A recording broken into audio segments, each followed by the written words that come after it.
Lep pozdrav vsem še z moje strani. Torej, kot ste me že najavili, moje ime je Melvis Haskič.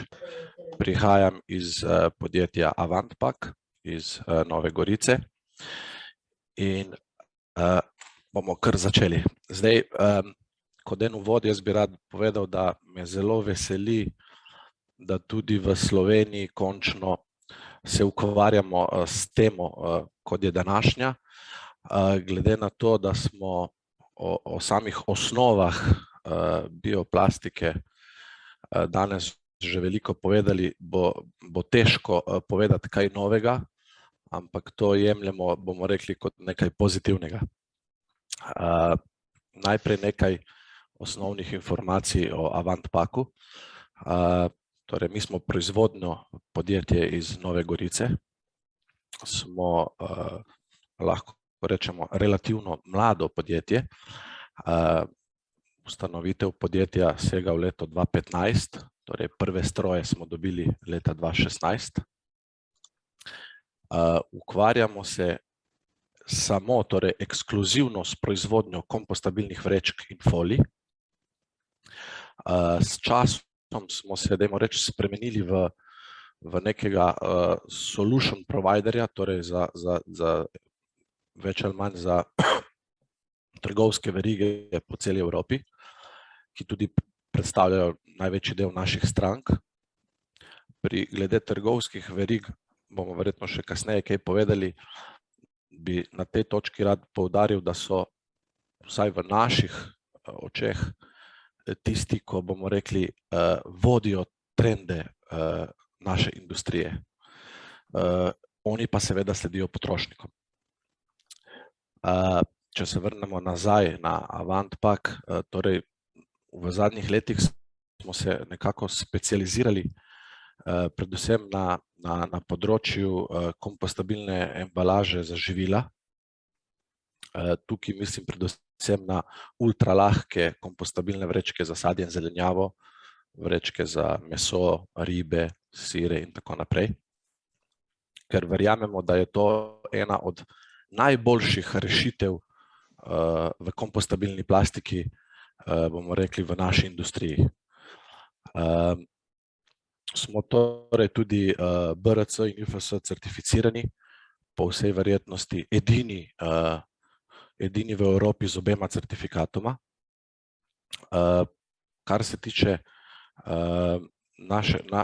naše bodočnosti, se vedno bolj usmerjamo, torej ne samo v vrečke, ampak v razne tehnične filme, ki jih izdelujemo torej po meri v sodelovanju z Novamontom. Torej tukaj mislim predvsem ponovno na tehnične filme, ki so ponovno vezani na embalažo za živila. Definitivno smo eden od večjih proizvajalcev v Evropi. Če se dotaknemo torej točno kompostabilne embalaže za živila, spadamo med 5 največjih podjetij v Evropi v tem sektorju. Letno pretvorimo približno 6000 ton kompostabilnega materiala. Imamo najbolj sodobno tehnologijo strojnega parka. Leto 2021 bomo končali z približno 20 milijoni evrov prometa. Izvažamo v približno med 23 in 29 držav. Od tega lahko rečemo, jih je približno 18-19 torej rednih. Tukaj bomo rekli, večina predstavlja tržišče Evropske unije. V čast nam je, da smo bili izbrani kot Global Supplier Schwarz Gruppe. Torej, to so lastniki brandov Lidl in Kaufland po Evropi. To je tudi naša največja stranka. Zdaj, kot sem že omenil, o samih osnovah bioplastike smo nekako že povedali vse osnovne trditve, pa vendarle se lahko še zmeraj ponovno dotaknemo ključnih stvari. Jaz se bom torej tukaj omejil samo na kompostabilno plastiko, kar se tiče kompostabilnih vrečk. Kot je pred mano gospod Hrvatin že povedal, zelo pomembna vloga, bomo rekli, kompostabilnih vrečk ni samo ta, bomo rekli, dejanski prenos blaga iz trgovine v naša gospodinjstva, ampak mi tukaj govorimo o dvojni uporabi vrečk, ampak predvsem ta drugi del, da to isto vrečko uporabimo potem za ločeno zbiranje organskega odpada. To velja tudi za druge tipe kompostabilnih vrečk, ampak še toliko bolj bi jaz poudaril tukaj za ultralahke vrečke, kot so recimo vrečke za sadje in zelenjavo.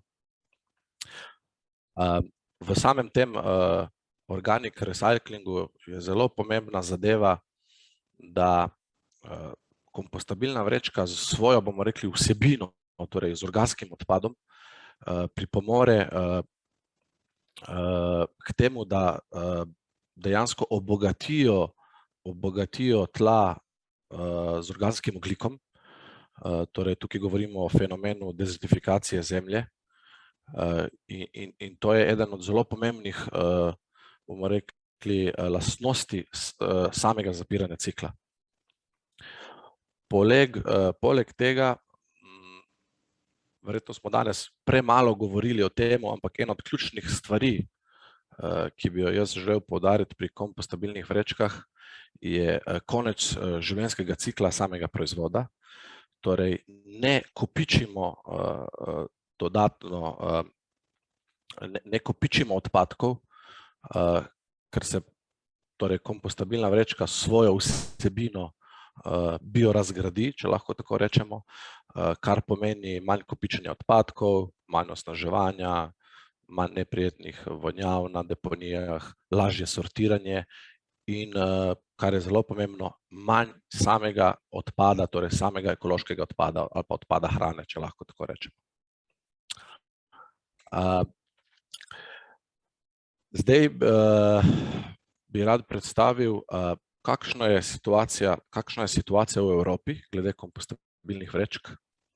Kot vidite, tukaj sem pripravil en zemljevid, ki je zelo, bomo rekli, posplošen, ampak še kako resničen. Predvsem bi se tukaj osredotočil na države rumene barve, torej govorimo o državah, kot je tudi Slovenija, ampak ne zato samo zaradi Slovenije, ampak tudi zaradi drugih držav. Lahko damo recimo en dober primer, je Združeno kraljestvo, kjer trenutno ni, bomo rekli, naklonjene zakonodaje za kompostabilne vrečke, ni tudi prepovedi, ampak trg še kako obstaja in je še kako pomemben in je še kako velik. Kot vidite iz zemljevida, je samo Nemčija obarvana v rdečo barvo. Tukaj je pomembno omeniti, da tam obstaja neka vrsta, dajmo reči, delne prepovedi kompostabilne plastike. Zelo me pa veseli, da v zadnjem času se dogajajo spremembe.